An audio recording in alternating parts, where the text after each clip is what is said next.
আসসালামু আলাইকুম ভিউয়ার্স, আপনারা যারা দেশ এবং দেশের বাড়িতে দেখতেছেন আপনাদেরকে জানিয়ে অসংখ্য ধন্যবাদ। আজকে আমরা জানবো পিলার ছাড়া ব্যালকনি বা বারান্দা কতটুকু আমরা বাইরে দেব এবং এই ব্যালকনি বা বারান্দার আদর্শ মাপ সম্বন্ধে আমরা জানবো। অবশ্যই আপনারা এই ভিডিওটি শুরু থেকে শেষ পর্যন্ত দেখবেন। এক ভাই আমাকে বারবার বলছিল যে আমরা ব্যালকনিগুলো কত ফিট পর্যন্ত দিব। তো যাই হোক, বিভিন্ন ব্যস্ততার কারণে আর কি এই ভিডিওটা করা হয়নি। তো আজকে আমরা এই ভিডিওটাই করব। আমাদের এখানে একটা রুম, এই রুম আমরা ধরলাম যে আমাদের এদিক দিয়ে আছে, এই দিক দিয়ে ধরলাম আমরা 13 ফিট এবং এদিক দিয়ে ধরলাম 12 ফিট। এই 12 ফিট 13 ফিট একটা বেডরুম। এই বেডরুম আমরা এটাকে মাস্টার বেডরুম ধরতে পারি অথবা চাইল্ড বেড ধরতে পারি।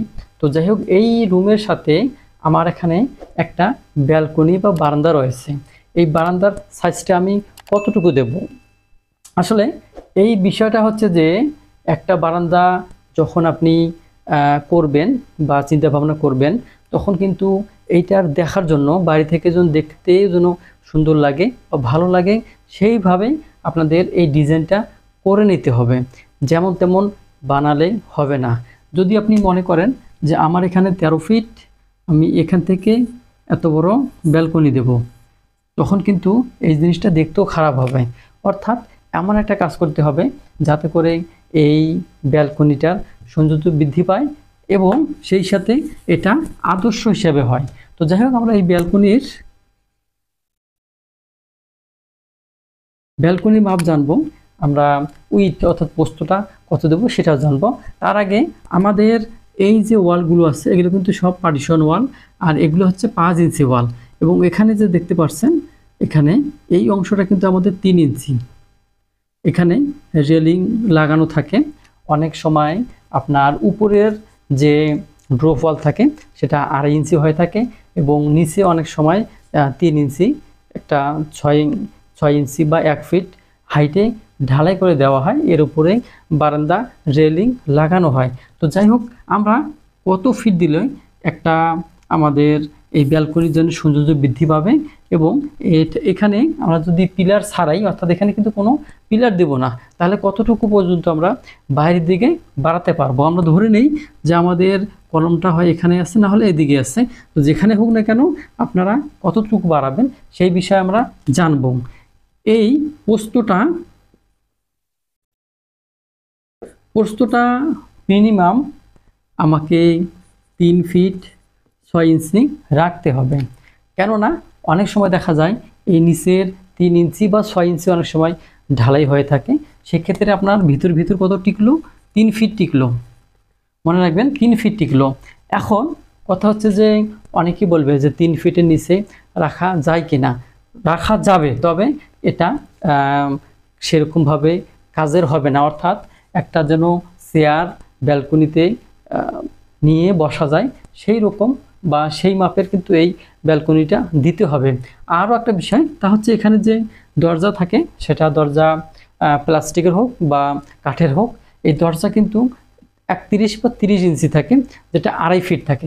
এখন দেখেন 2.5 ফিট থাকার পরে যদি আপনি 2.5 ফিট এই ব্যালকনিটার প্রস্থটা দেন, তাহলে কিন্তু কি হবে, এই ওয়ালটা সরাসরি এখানে যে পাল্লাটা খুলবে সেই পাল্লায় লেগে যাবে। অর্থাৎ এ সবসময় যখনই খুলবে তখনই কিন্তু এই ওয়ালটার সাথে বা এখানে যে রেলিংয়ের নিচে গাঁথনি বলেন বা যে আরসিসি বলেন, সেটা কিন্তু লেগে যাবে। এই কারণে এটা দেওয়া যাবে না। অবশ্যই মাথা রাখতে হবে যেটা মিনিমাম আমরা 3.5 ফিট দেব। এর উপরে যদি আপনারা 4 ফিট বা 4.5 ফিট পর্যন্ত দেন, তাহলে কিন্তু আরও দেখতে সুন্দর হবে এবং এটা দেওয়া যাবে, এতে কোনো সমস্যা নাই, আপনারা দিতে পারেন। তবে আমি মনে করব যে আপনারা 3.5 ফিট থেকে 4 ফিটের ভিতরেই এই ব্যালকনিটা দিয়ে থাকবেন। এবার আসি আমরা এই দৈর্ঘ্যটা আমরা কত দিব। এই দৈর্ঘ্য আমরা কিন্তু 13 ফিট দেব না। এখান থেকে এটা হচ্ছে 13 ফিট, আমরা কিন্তু 13 ফিট দেব না, আমরা এটা 7 ফিট দেব। এখান থেকে আমরা 7 ফিট দেব।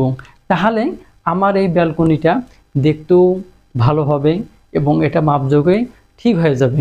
তো যাই হোক, এই বিষয়গুলো কিন্তু খেয়াল রেখে আপনাকে ব্যালকনির যে মাপ সেটা নির্ধারণ করতে হবে।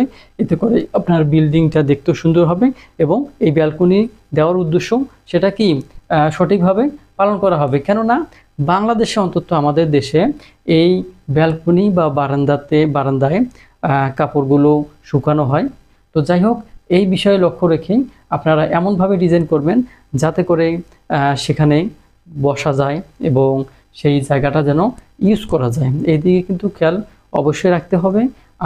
আর একটা হচ্ছে যে আপনারা দেখবেন যে আপনার দরজা কোন দিক দিয়ে দিলে আপনার জায়গাটা কম অপচয় হবে। অনেক সময় দেখা যায় আমি যদি এই দরজাটা মধ্যখানে দেই, তখন কিন্তু এই জায়গাটা কি পুরা নষ্ট হবে। এই দিকে খেয়াল রাখতে হবে অবশ্যই যে আমরা এমন এক জায়গায় দরজাটা নির্বাচন করব, এতে করে যেন রুমের কোনো জায়গা নষ্ট না হয় বা প্রতিটা জায়গায় ব্যবহার করা হয়। এইভাবে আপনাকে দেখতে হবে। এরপরে আমরা এটা হচ্ছে আমার যে ব্যালকনি, এই ব্যালকনি দিতে পারি। অনেকেই আবার আপনারা এইভাবে ব্যালকনি দিয়ে থাকেন, এই যে ব্যালকনি, এইভাবে ব্যালকনি দিয়ে থাকেন। তবে আপনারা যেভাবেই দেন না কেন, মাথায় রাখতে হবে যে অন্তত 3.5 ফিট যেন আমরা সেই উইডটা, প্রস্থটা পাই এবং দৈর্ঘ্যটা 7 ফিট থেকে আপনার 8 ফিটও হতে পারে, 6 ফিটও হতে পারে। তো যাই হোক, এই মাপের উপর নির্ভর করবে। আপনারা যদি এটা 16 ফিট একটা রুম হয়, তাহলে কিন্তু 16 ফিট দিতে কখনো যাবে না, পুরোপুরি দেবেন না, সেটাকে কেটে দিবেন। তাহলে কি হবে, এখানে কপলার কারণে বাড়ি থেকে দেখতেও ভালো লাগবে এবং এটা মানানসই হবে। এই বিষয়গুলো কিন্তু খেয়াল রাখতে হবে অবশ্যই আপনাদের। আর আমরা এখানে যে রুমটা নিয়েছি 13 ফিট বাই 12 ফিট, এটা হচ্ছে বোঝানোর জন্য। তো আপনাদের ড্রয়িংয়ে যাই থাকবে আপনাকে সেই হিসাবেই নিতে হবে। আর তবে আপনারা যেখান থেকে ড্রয়িং করবেন সেখানে কিন্তু তাদেরকে বলতে পারবেন যে আমি কত ফিট পর্যন্ত ব্যালকনি দেব। তো যাই হোক, এই বিষয়গুলো আপনারা দেখে শুনে আপনাদের কাছে যেটা ভালো লাগে আপনারা সেইভাবে করবেন। তো আজকের মতো ভিডিও আমি শেষ করব। আপনারা যারা নতুন আছেন অবশ্যই চ্যানেলটি সাবস্ক্রাইব করবেন এবং আপনাদের প্রশ্ন, মতামত থেকে শুরু করে পরামর্শ সবগুলো কিন্তু কমেন্ট বক্সে অবশ্যই জানাবেন। আজকের মতো আপনাদের কাছ থেকে বিদায় নিলাম। আল্লাহ হাফেজ।